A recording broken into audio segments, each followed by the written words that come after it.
What's good, you guys? We're back and we are in a different location. We're back at my crib with it, back in Arlington, and we're just going to come at you guys with this NBA trade deadline video. We're going to discuss the winners and the losers of the trade deadline and why we think so. So my winner of the trade deadline, I got to stay out in the East with it. It's got to be the Toronto Raptors. Okay. They're the number 2 team in the East right now. They're focusing on a defensive identity, but also they need scoring from a big man. Valanciunas gave them the scoring as a big man, but not the defense. Not quite the defense they're looking for. So what do? They go out and get arguably the best defender that was available on the trade market. Yeah. That's a defender and a scorer in Marc Gasol. And here's the reason why I think they're really winners. Okay. They got rid of DeLon Wright and CJ Knowles for him.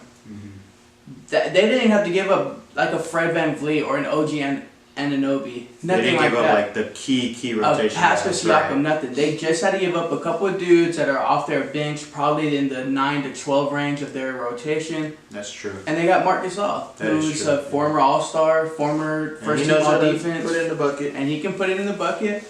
And now you have a Kawhi and Marc Gasol tandem to build defensively around. Add in Pascal Siakam, Serge Ibaka. And as much as I don't like Lowry, he's a good defender. Yeah. So that's why I think they have to be my winners. Okay. As far as me, I'm going to stay in the East as well. I'm going to go ahead and go with Philly. Because not only did they get Tobias Harris and bolster up that starting 5, which I'm on the record saying their starting 5 is the most complete starting 5 out in the East. And I don't think it's close. Like, Boston's starting 5 is really good. You just named Toronto's, which is really, really good. But I think the most complete top to bottom would probably be Philly's. You add a little bit more spacing than Wilson Chandler gave you with Tobias. A little more defense than Wilson Chandler gave you. And like you said with Toronto not giving up big names, Philly, I believe, they gave up Wilson Chandler, Mike Muscala, and a couple picks. So that's a good value to get Tobias Harris back. Then not only did they accomplish that to bolster up the starters, they added a little bit more depth on their bench. A bit more depth. Yeah, they got James Ennis, a very solid 3-and-D guy. Jonathan Simmons, a very good, just a role player, know your role, come in, play defense, and contribute to scoring. And Mike Scott, another good rotational guy. Stretch four. And then they got the biggest guy in the league in terms of height and weight. So, and that would be Boban. So I just think now they have a backup center, they have a great starting 5, and they have 4 All-Star caliber players, which I don't think any other team in the East can say. So for that, I have them as a winner as well.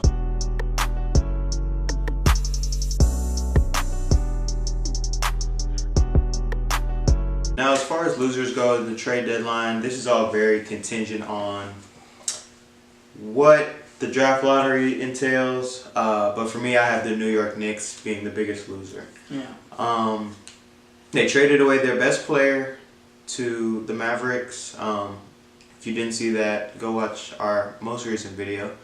But they traded away a franchise cornerstone to get back a player they should have drafted already 2 years ago with Dennis Smith, and then Wesley Matthews, who they bought out, and DeAndre Jordan, who's probably going to get bought out as well. You have all this cap space from that trade, which is cool, but if you don't get that big name or those 2 big names, the cap space is going to go to people who shouldn't get those maxes. Chris Middleton. Right, the Middletons, the Vucevic's, those type of players. You know what I'm saying? So as far as that goes, it's hard to judge whether you completely lost right now. But as of the moment, I can say you guys lost. And if you don't get the #1 pick in the draft lottery, and you don't get Zion, which at very least is going to be a marketable guy for your franchise, and going to come in and score right away. You know, not to say that the #2 or 3 pick would be bad in this draft, but it's not Zion. It's not Zion. Right? And it's that simple. I see what he's saying, but that's not the biggest loser in my opinion. The biggest loser in my opinion is also something that's very contingency based. Depends on what happens this offseason, but I have to say it's the New Orleans Pelicans. Okay. Here's why. the Lakers offered them basically everybody not named LeBron. Yeah. They threw everything at them, gave them picks, gave them all the core, everybody, their choice of whoever they wanted. Lonzo, Zubac, 2 picks. And whatever they were, and they were going to take on a salary. They were going to take Solomon Hill's contract on. They were all in our package. It was everything that the Pelicans could need, and they turned it down because the Celtics were saying, wait, just give us a chance in the offseason. Mm-hmm.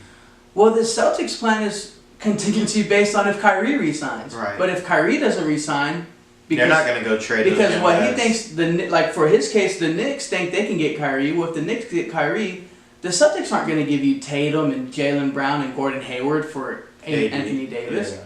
They have to keep them because they have to have somebody to build around. Exactly. So then at that point, what are you going to get for him? You might lose him for nothing. What are the Lakers going to? The Lakers aren't going to trade you in the offseason. Yeah. I know if they do, now that they see you don't have. They're going to lowball you. We're going to lowball you. To compete against, they're going to offer you one of the core players in Lance Stevenson. Because I just don't see another team that can offer the same thing that the Lakers or Celtics could that is going to throw anything at for AD. And then also on that Pelican note, they just traded Mirotic to the Bucks for Stanley Johnson. So what are you guys doing?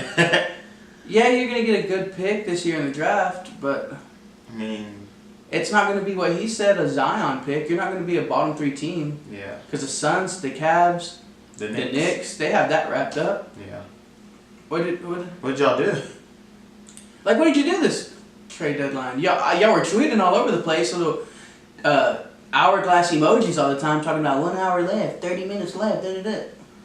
For what? And Magic was talking to y'all every day, and y'all weren't listening. Yeah. So, but I'm happy that they're in turmoil since they wanted to it's their fault not now. take our offers, because now we're finna get AD for nothing if the Celtics don't keep Kyrie. They made their bed. Now they get to lay in it. Go lay in it, man. But that's all for this video. Y'all let us know what y'all think. Y'all let us know if we missed someone on either side. But either way, thank y'all for watching. Y'all take it easy. Stay smooth.